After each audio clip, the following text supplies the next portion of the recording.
Hello and welcome back to Moneycontrol's live stream. You're watching Closing Bell with me, Lovisha, Darad, and it has fairly been a quiet, subdued and a dull day for the markets because if you look at Nifty, that has once again slipped below that 26,300 mark. But yes, this comes after 3 days of back-to-back gains wherein the bulls have seen a breather today, and right now Nifty itself has seen a decline of about 72 points. Sensex too has seen a decline of about nearly 300 points, so to say about 0.3% decline that is coming in for the Sensex as well.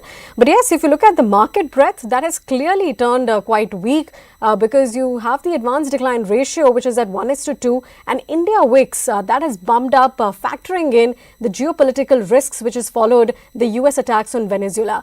Now, so far the day we have seen consumer durables, metals and realty stocks bucking the trend, but IT stocks that has been one of the top sectoral laggards, and the weakness has been visible in the oil and gas names too.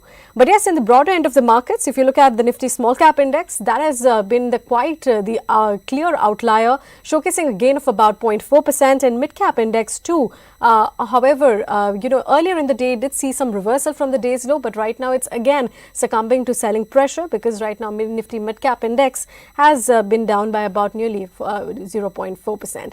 But yes, so broad end of the markets overall has been quite mixed, but yes, small caps clearly the outlier for the day. But yes, the risk of the geopolitical tensions continue, and we have seen certain stock specific reaction as well, wherein the companies that have ties to the Latin American country has seen some movement in the stock prices. For instance, first is your ONGC that saw a little bit of a buying interest earlier in the day, given that it holds stake in two of its oil projects in Venezuela. So the stock now, however, is off the day's high. But yes, earlier in the part of the day, the stock did see some good buzz. But similarly was the reaction for Indian Oil and Oil India, which also have some exposure in the country. And right now, it's off the day's high as well. Similarly, for the heavyweight, that's your Reliance Industries, which has been purchasing certain oil from Venezuela, was also seeing some buying interest earlier in the day, but the stock has succumbed to selling pressure as of now. But yes, coming to the top gainers and losers of where we stand on the Nifty 50, if you look at the top gainers, you can see Bharat Electronics, defense stocks have been firming ahead on the back of this geopolitical tensions which has been building in the West. So yes, Bharat Electronics seeing a gain of about nearly 3%. Nestle India also seeing 2.5% gains. The stock also hit a 52-week high today and is one of the top Nifty gainers as of now. But yes, coming to the next, that is your Eicher Motors, 2% gains. Of course, we've seen that auto stocks have been doing quite well on the back of its good December sales data, and as a result of which we have seen that Nifty Auto Index itself is up for the 5th consecutive day. Other than that, we can see Asian Paints, Tata Steel also seeing some good buying traction, seeing a gain of about nearly 1 and 1.5%. And one of the top Nifty gainers as well. But yes, on the flip side, that is your HDFC Bank, one of the top Nifty losers today. Nearly 3% decline coming in for this private lender, given that the company did report good provisional numbers for the third quarter. But yes, the concern came in on its loan to deposit ratio, which has spiked to about 99%. Now, this is coming well above the management's guidance of 90%, which earlier the management had indicated in the second quarter itself. But right now, once again, LDR ratio has spiked up. So that's what the street has factored in, and that's what that is why HDFC Bank shares have been down by about 2% itself. But yes, some of the other losers on the Nifty 50, you can see IT stocks have been suffering ahead of its third quarter results. We'll be seeing some large cap names which will be reporting its results next week itself. So on the back of that, Infosys seeing a decline of about nearly 2%. Wipro also seeing a decline of about 2%. HCL Tech also one of the top Nifty losers. But yes, other than that, you can see ONGC also seeing a decline of about 1% of the day's high. Like I discussed earlier, that it has some stake in Venezuela itself, some of its subsidiaries itself. So yes, it did see some good jump in the initial day, but yes, right now it's seeing some bit of a profit booking. But yes, to understand the last minutes of the trade and how you should be positioned in an environment like this, I'll quickly go across to my technical expert of the show. Joining me is Rajesh Bhosale of Angel One. Rajesh, good afternoon. I mean, it's a quiet day for the markets. Nifty is, once again below that 26,300 levels, and India Wix has also she's seen quite a sharp jump. So how would you read into the sentiment and what levels are you tracking? Hello, afternoon, and thank you for having me on your show. So yes, today we are seeing some consolidation But overall, if we see the chart structure, the undertone remains positive. In fact, on Friday we saw fresh breakout. So our bias remains positive. Today there's consolidation mainly due to the geopolitical tension and some spike in India VIX.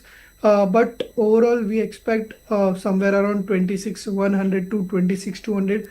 I mean, the breakout level that we saw last week to act as a support. And in this, we expect Nifty to head towards 26,500 to 26,600 levels.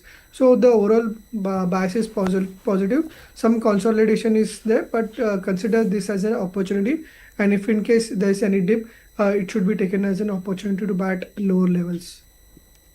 Okay, all right. That's the view coming in from the Nifty 50 front. Right now, the index is seeing a decline of about 70 points itself. But yes, let's move on and talk about Bank Nifty index itself. The index has been quite flat, and we have seen certain banks reporting their provisional numbers for the third quarter. Right now, it's seeing a decline of about 100 points for the Bank Nifty index.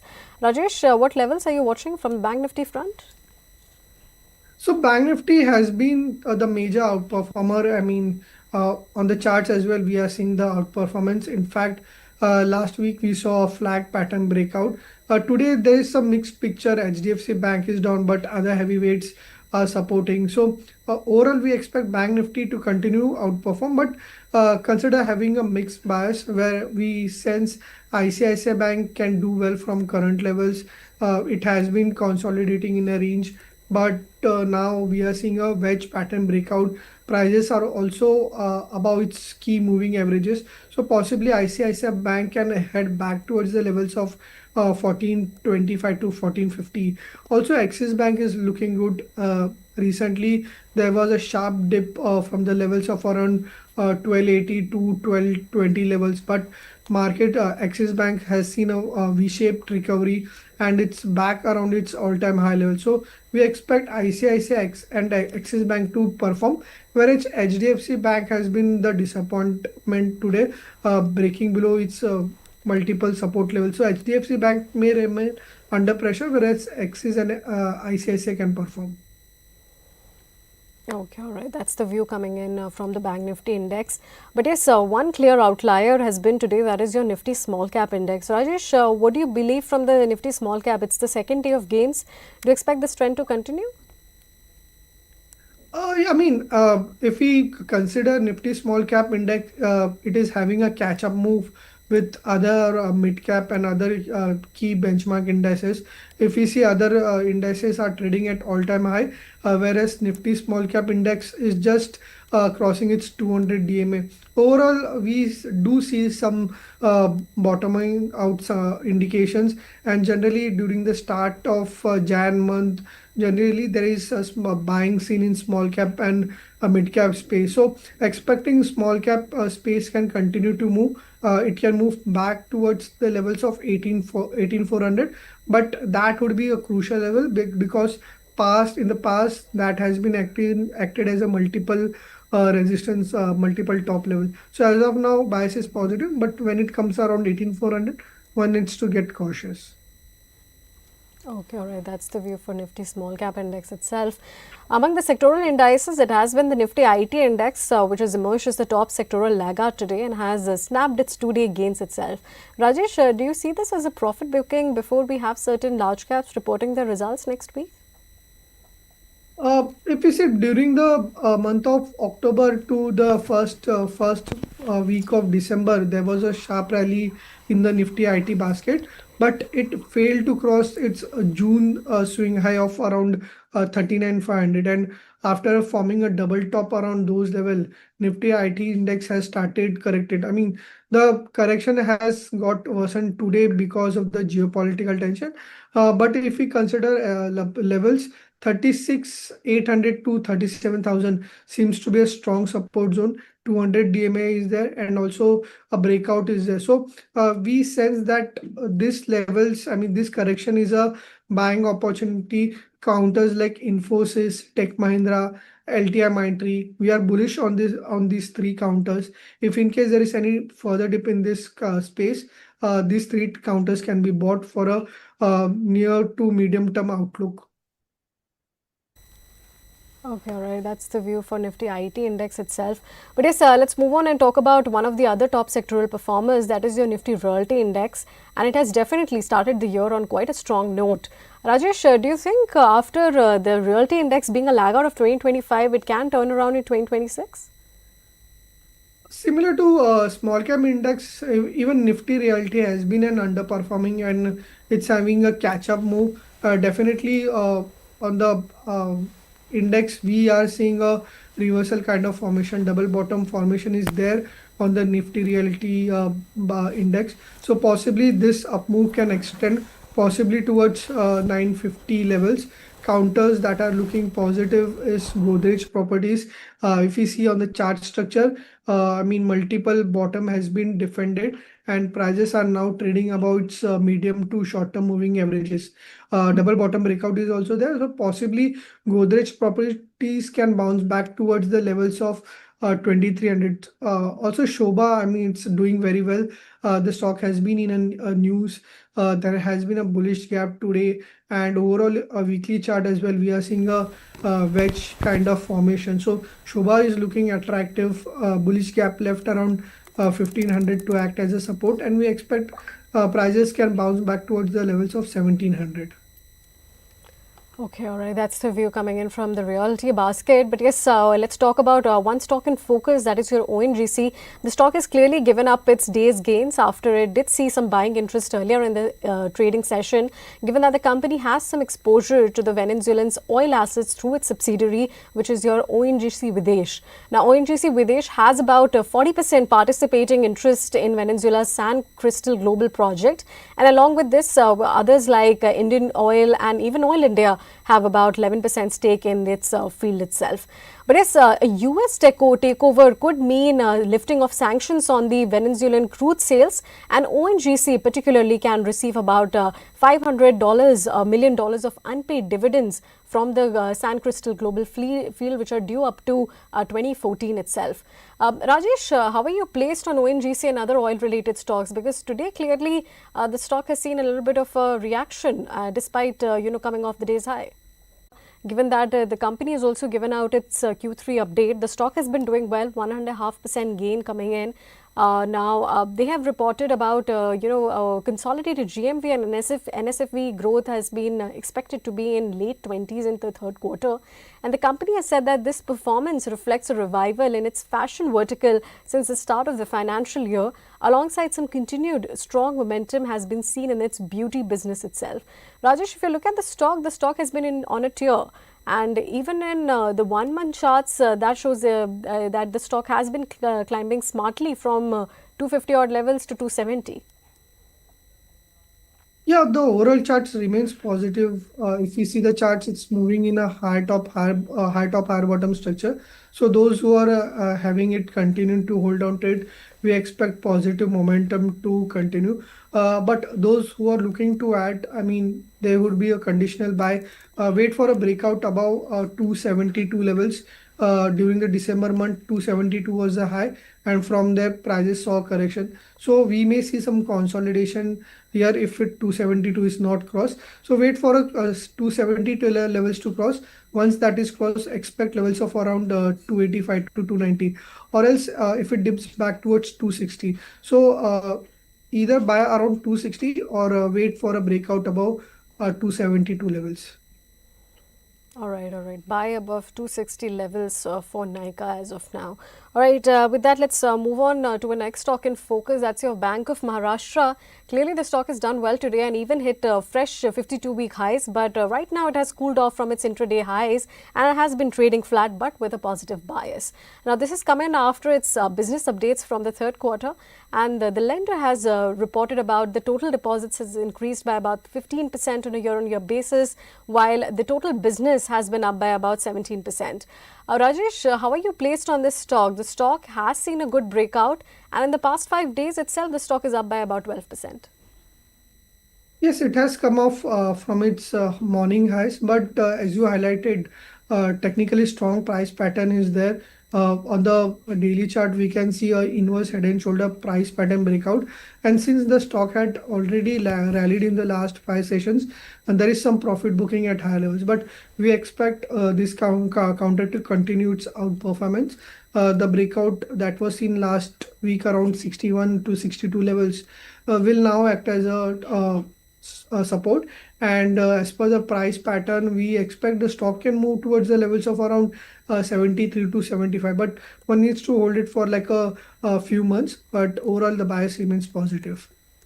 All right, the bias remains positive for this particular counter. All right, let's move on and talk about Dhanlakshmi Bank as well, because the stock has done quite well today. The stock has been exhibiting some gains of about 3 to 4%, given that it has reported a steady improvement in its business momentum for the December quarter. Now, the growth across deposits and advances itself. Now, the lender has said that the total business has risen by about 21% on a year-on-year basis. Deposits has increased by about 19%. Rajesh, how are you placed on the stock? Because the stock has seen a good movement, 5% gains right now. Yeah, so we are seeing some positive traction in this counter, but this has been a underperformer, and I mean, such kind of bounce back has been seen in the past. We need to see if there is any follow-up buying, because stock prices are now currently trading around 200 DMA, and in the past it has failed to cross its 200 DMA. So in the coming session, it would be crucial for prices to sustain about 27 levels. Once that is crossed, we can confirm that the breakout is there, and above that the prices can move towards the 30 levels. So as of now, we would like to see if there is follow-up buying above the 27 levels. Okay, all right. Follow-up buying above 27 levels for Dhanlakshmi Bank, but clearly the stock has performed well on the back of its third quarter business update. All right, let's move on and talk about another stock in focus. That's your Metropolis Health, that has been reacting well on its positive Q3 business update.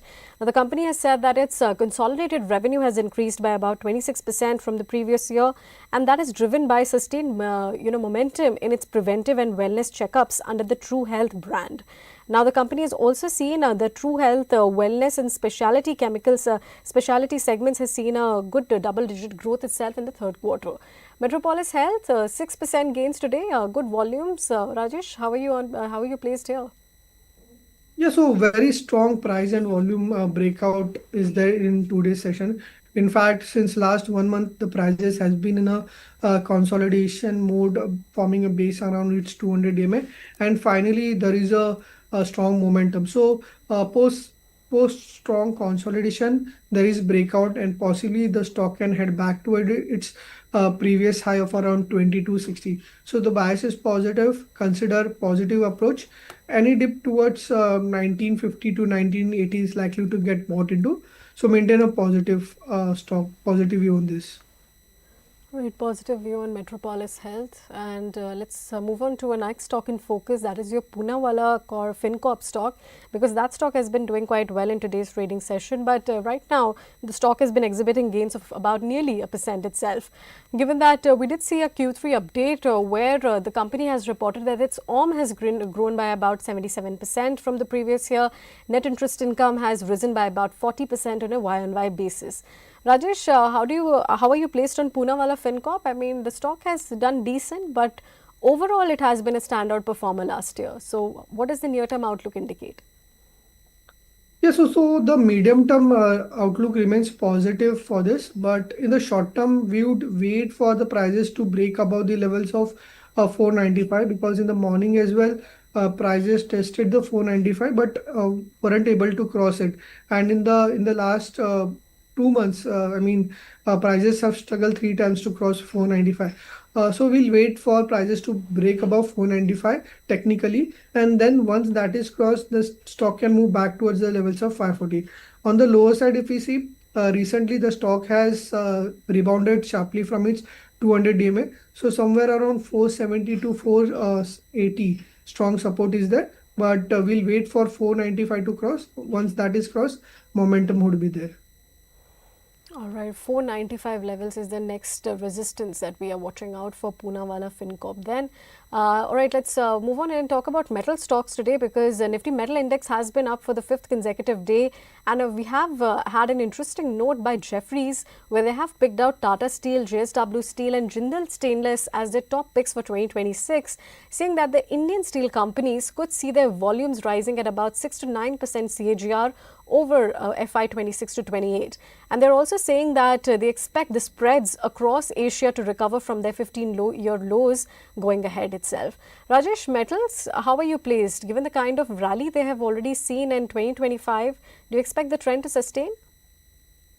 Yeah, I mean, in the last few weeks, we have definitely seen some strong traction in metal counter, but that is after 2 years of sideways consolidation, or you can say of no returns. So finally, after 2 years of consolidation, this kind of move is definitely expected, and we don't see it. I mean, pausing it anytime soon. We expect this uptrend to expect extend. So maintain a positive bias. From this space, we are liking JSW Steel, SAIL, and National Aluminium. Okay, JSW Steel, SAIL, and Nalco is something that you're watching out for from the metals basket. But shifting from the metals basket to Realty once again, Sobha share price has jumped to the highest level in over the month today after it reported a stellar performance during the third quarter of its business update itself. Now, what the numbers indicated is that the total sales value of the real estate has grown by about 52%, and Bangalore market has recorded a growth of about 51% on a year-on-year basis, which is the highest ever quarterly sales growth that the company has seen. Rajesh, I know you mentioned that Sobha is one of your picks, but the stock has seen quite a bit of volatility in the past couple of months. So, do you expect the near-term outlook would maintain today's gains itself? Yeah, so as you correctly highlighted, past few months the stock has been trading in a range of 1400 to 1730 levels. So thrice it has taken support around 1400, and thrice it has taken resistance around 1730. So this is has been the range. But in the last few sessions, the prices has taken support around 1400, and from there we are seeing a strong bullish breakaway gap. So that is why we are expecting that this positive momentum can extend, because this reversal is from the key support. So possibly 1730, 1713 can be retested. The bullish gap that is left today around 1500, that would be crucial. As long it holds, the bias would remain positive. All right, the bias could remain positive for Sobha. Today, the stock, however, has seen good volumes, and on the back of that, 6% gains. Right now, the stock has been trading as of now. But yes, let's move on and talk about another stock in focus. That is your Amber Enterprises. The stock clearly is seeing a gain of about 3%, given its step-down subsidiaries have received a formal approval under the Electronics Components and Manufacturing Scheme itself. And that's why you can see the stock has been exhibiting some certain good gains. Rajesh, how are you positioned here, Amber Enterprises? Technically, the chart structure is negative. Prices are moving in a lower top, lower bottom structure. In fact, if we see, we are seeing a bearish crossover of 50 and 200 day moving average. So that this is a negative formation. As of now, there is a bounce. The bounce can extend towards the levels of around 6900 to 7000 levels, but that bounce should be taken as a exit opportunity, because a 200 DMA is likely to act as a strong resistance. All right, 200 DMA can act as a strong resistance for Amber Enterprises. Right, let's talk about another buzzing stock in focus. That's your PC Jewelers.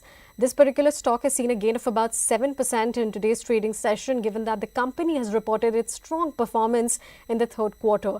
And the company has also expressed a confidence to achieve a debt-free status in the near future. Now, what do the numbers indicate? The numbers indicate that the PC Jeweler has reported about 37% year-on-year growth in its standalone revenue during the third quarter. And the company has said that it will be focusing on expanding its retail footprints going forward and achieve a debt-free status and deliver strong performance going ahead. And that's why you can see some, good buying interest which is coming in for this jewelry maker. Rajesh, your thoughts on PC Jeweler? Good volumes and good price gains as well. So if you see, last week prices took support on the 200 weekly moving average, and in fact it made a bullish hammer kind of price pattern formation. And today, the start of the week, we are seeing follow-up buying with a strong gap up and price traction. So we expect this up move can extend. Possibly the stock can move back towards the levels of around 1150 to 12. So as of now, the short-term outlook is positive. Once it comes around 12 levels, we need to recheck the chart. All right, that's the view coming in for PC Jewelers as well, and one of the top, gainers in today's trading session. But yes, let's take a quick check of how the Nifty has closed as of now. It has clearly slipped below that 26,250 mark itself. 84 points decline coming in for the benchmark index, 0.3% decline coming in for the Nifty 50 index. And with this, Nifty has snapped its 3-day of back-to-back gains in today's trading session. But yes, if you look at Sensex also seeing a decline of about nearly 300 points, 0.3% decline coming in for the benchmark index. Nifty mid-cap index seeing a decline of about 0.2%, 100 points decline coming in for the Nifty mid-cap basket itself. If you look at Nifty small cap, that has closed with about 0.5% gain. So clearly one of the outliers of today, that is your Nifty small cap index, and of course it's the second day of consecutive gains for the Nifty small cap index as well. India VIX has jumped up by about nearly 6%. So yes, some fear and panic which has been crippling in the markets on the back of geopolitical tensions which has been building in the West. Now, let's take a quick check of how the sectoral indices have panned out today. Nifty Auto Index up for the 5th consecutive day, a 0.2% gains coming in for the auto basket. Nifty IT Index has clearly cooled off after 2 days of consecutive gains, 1.5% decline coming in for the Nifty IT Index. Of course, we have seen some large cap IT names seeing some profit booking ahead of the third quarter results, which will be beginning next week itself. So Wipro, TCS, Tech Mahindra, all of them seeing some bit of pressure today. Other than that, you can see other sectoral movers and gainers. For instance, your Nifty Realty Index, clearly one of the top sectoral gainers today, 1.5% gains coming in for Nifty Realty Index itself. Nifty FMCG also seeing a gain of about nearly 0.5%. Other than that, you can see Nifty Metal Index also doing well for the 5th consecutive day, 0.5% gains coming in for there. And PSU banks also doing well on the back of, given the kind of business updates that the banks have been reporting from their third quarter. But yes, let's take a quick check of how the gainers and losers look like from the Nifty 50 front. You can see Nestle settling with a gain of about 2.5%, Bharat Electronics with about 2.5% gains itself, Eicher Motors with about 2% gains, HUL, Tata Steel, Axis Bank, some of the other gainers on the Nifty 50 front. However, on the flip side, HDFC Bank on the back of its concerns on a rising LDR ratio, which is why the investor sentiment has been quite weak today. 2% decline coming in for HDFC Bank, and some of the other IT stocks also, for instance, your Wipro, Infosys, HCL Tech, also seeing a decline of about 1 to 2% itself. ONGC and Bajaj Finance, also some of the top losers on the Nifty 50. But yes, Bharat Electronics, clearly one of the top Nifty gainers today, and we've seen that other defense stocks, for instance, your Hindustan Aeronautics and even Mazagon Dock has seen some buying traction today, given on the rise of the geopolitical tensions. Coming to you, Rajesh, Bharat Electronics, nearly 2.5% gains, and of course, the entire defense pack has been quite steamy today. So, how are you positioned here? Yes, definitely strong momentum in defensive space today. Especially BEL has been in a consolidation phase, and it's now back above all its key moving averages. And open low Marubozu candle formation is also there. So as long today's low is protected 403 as a support level, we expect the stock can head back towards the levels of 428, 432 levels. Okay, all right. That's the view for Bharat Electronics. But yes, one of the top Nifty losers today, that has been your HDFC Bank, given that, there has been certain concerns on its LDR ratio, which has spiked up to about 99%, which is way above the management's guidance of about 90% itself. And that's why you can see a decline of about 2% for this large cap private lender. Rajesh, HDFC Bank, how do you believe the near-term outlook looks like for this particular lender? So if you see from the mid-October, the stock prices has been in a consolidation phase, but despite that, it was holding on to its 89 EMA. Today, it broke below it. So in the near term, we expect the stock prices may remain under pressure. Possibly the stock can move back towards its 200 DMA and the October swing lows. So possibly 950 to 960 is what we are expecting in the near term. On the high side, until we see a breakout back about 1010 levels, the stock may remain under pressure. All right, HDFC Bank, the stock may remain under pressure in the near term. That's what the insight is for this particular lender. But yes, let's talk about Nestle India as well, because it has been one of the top Nifty gainers today, and the stock clearly has hit its 52-week high levels itself. Rajesh, Nestle India, clearly the stock has been on a tear today, and if you look at from a 1 month perspective, the stock has given out about 5% gains. A very strong formation. During the mid-October, it made a high of around 1300. Then it dipped back towards 1200, and now it's above 1300 again. So we are seeing a saucer kind of formation, a V-shaped recovery in the last few sessions. So the kind of pattern breakout we are seeing, possibly the stock can head back towards the levels of 1360 to 1370 levels. So bias is positive. If in case any dip is there around 1300, that would be an opportunity to enter at lower levels. All right, that's the view coming in for Nestle India. We'll watch out how the stock behaves in the upcoming sessions itself. But just one last question before we let you go, Rajesh. I know we discussed a range of stocks, but what are you watching out for 2026?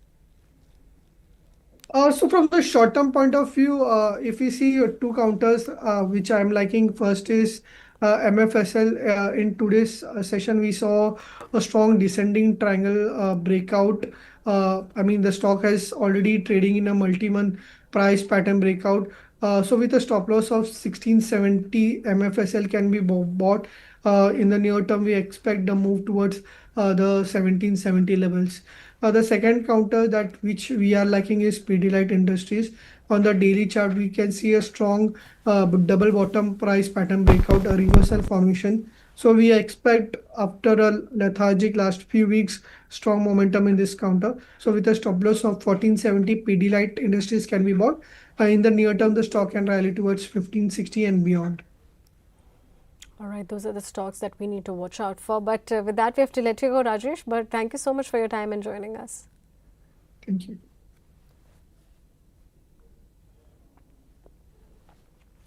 All right, it has been a disappointing start to the week, because if you look at Nifty, it has slipped below that 26,300 mark. And right after 1 p.m., the markets, which was cruising about flat, saw a deeper sell-off on the back of the geopolitical tensions. But despite today's sell-off, we did see an interesting note that came in by Franklin Templeton that expects India's growth trajectory to remain quite resilient this year, despite the ongoing global uncertainty. And they believe that this will be supported by easing monetary conditions, moderating inflation, and improving valuation comfort across the asset classes. Now, in its annual outlook released, the fund house has said that 2025 tested the investor conviction amid the geopolitical tensions, but India has stood out and continued to demonstrate the structural strength. Now, for India, the fund house is projected about 7% GDP growth in FY26, and they expect the inflation to remain subdued at around 2% levels itself. Now, the firm has highlighted certain sectors such as financials, consumption, and realty could offer some selective opportunities going ahead, and reiterated the importance of some long-term investing as well. So yes, that's quite a positive note that came in today, despite the nervous reaction that we saw on the Lal Street. But to talk more about markets and broadly where we are headed, let's quickly get on board Nirav Karkera, Head of Research at Fisdom. Nirav, good afternoon. Good afternoon. Wishing you a very happy New Year, Nirav. A happy New Year to you as well. Nirav, if you look at 2025, that was clearly a year of consolidation, and we had plenty of news events, be it from tariffs or even geopolitical point of view. Do you believe the GST cuts, RBI cuts, and liquidity push given by the government will make 2026 a merrier year to begin with? Yeah, so see, a couple of good things happened in 2025, right? There was a tax relief that was proposed way earlier during the budget, and there was also a lot of GST rationalization. What essentially all of this did collectively is put more into the pockets of consumers. And as we saw over the past several quarters, especially against the backdrop of global macro disturbances, India has been a largely inward-looking economy, and a lot of focus and a lot of growth is being driven through consumption. So this has a force multiplier effect on the economic growth forecast going ahead, and of course, signs of this will be visible through improved earnings, especially in segments that directly touch the consumer. So that's on that side of the policy making. Also, at the same time, the central bank has been largely pro-growth in its stance, while the stance remains neutral, the undertone appears to be slightly moving towards the side of being slightly accommodative per se. So this also will ensure that a lot of systemic liquidity is in place to ensure that all growth aspirations are being met with funding capabilities.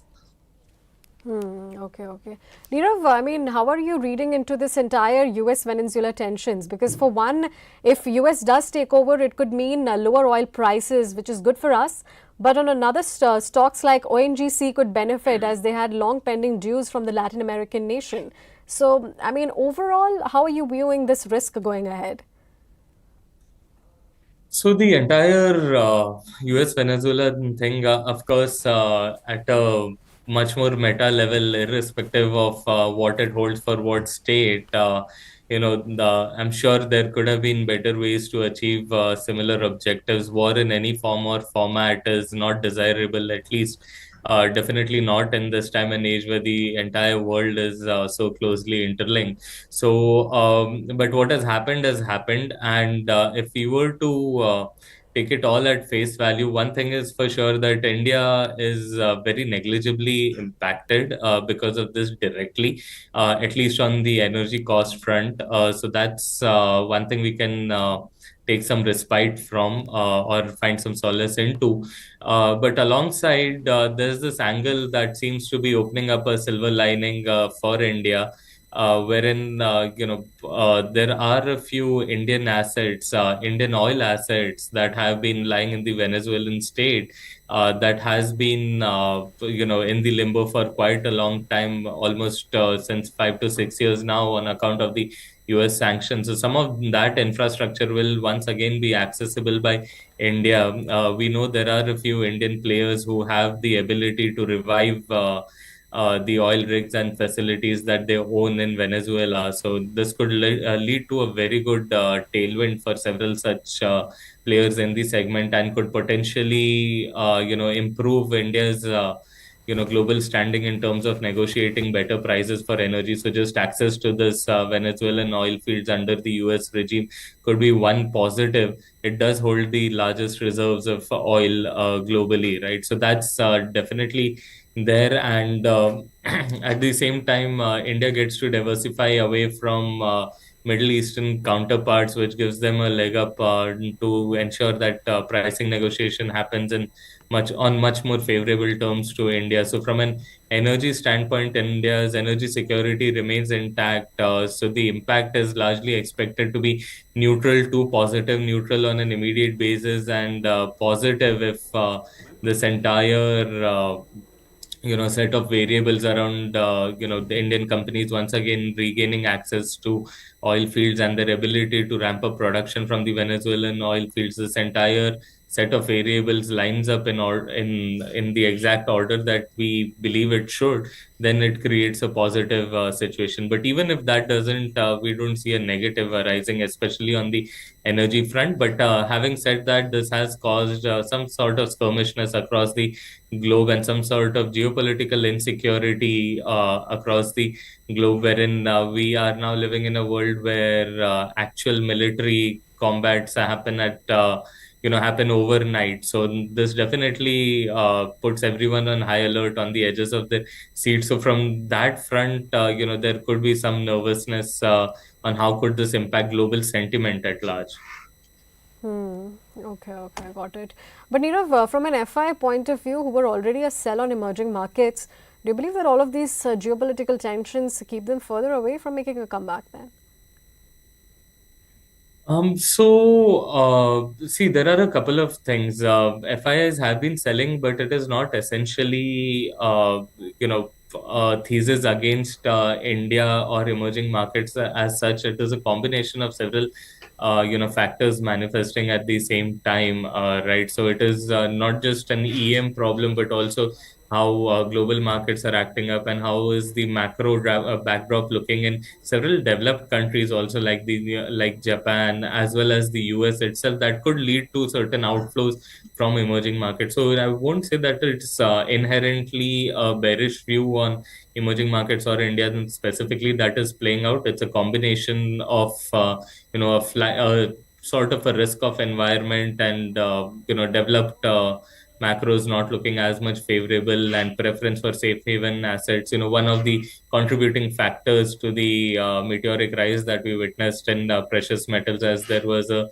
rush towards safe haven assets, right? So I feel a large part of the outflow has also been collateral damage to emerging markets as well as India. In fact, if you look at the entire backdrop now, there seems to be a much more stronger reason with the valuation froth easing out, with time correction, playing out, with several opportunities opening up, and Indian economy just going from strength to strength, and the outlook also being far more robust.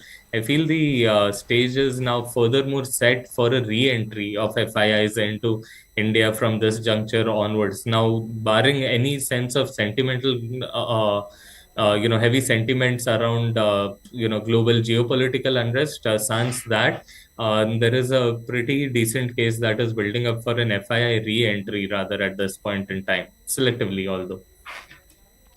Okay, got it, got it. But Nirav, what about the rupee movement? Today again, the rupee has closed at about 90.28 levels against the US dollar. I mean, we were expecting that the worst could be behind, but it keeps making a breach below that $90 per mark. I mean, how do you envisage this going ahead? So, on the INR thing, see, India has had a depreciating bias for the longer time. It's not the first time that this is happening. In fact, in the Monetary Policy Committee statement itself, the governor also spoke about it. So it is not a very panicky state that we should be in, at least on the subject of currency. Even RBI has made its stance clear that it will largely let rupee find its own floor, find its own feet, right?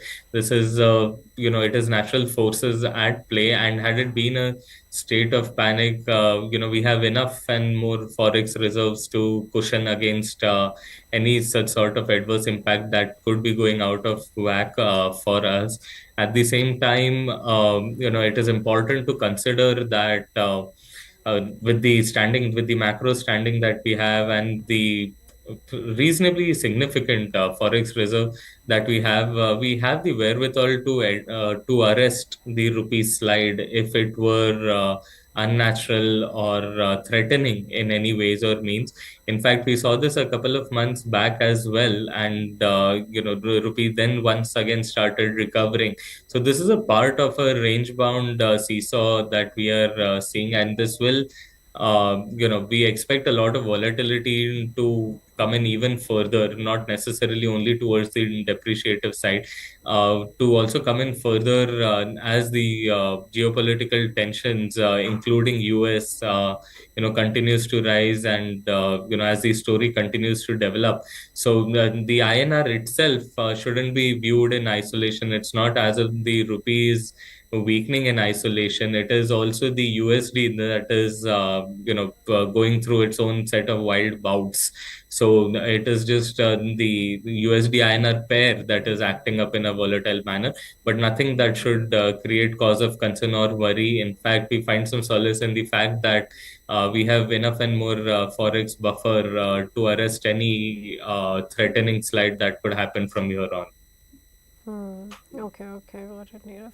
Nirav, we have some large cap IT names which will be beginning their third quarter results next week. But the discretionary spending that still remains quite weak, and seasonal furloughs are expected to further weigh on the growth. How are you positioned on the large cap IT names, given that several of them have seen recovery after the second quarter was beaten expectations? So a few things for IT as a segment at large. Of course, it has been beaten down for a very long point in time. From a market's standpoint, it is entering a favorable valuation zone on a pure time series relative valuation standalone basis.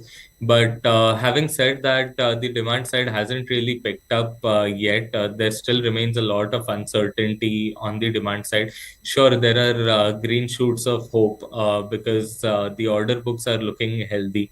There's a lot of generative AI-led, and workforce and efficiency related programs that are being kicked off, and capabilities for which are being built by Indian IT firms, and especially on the large cap side.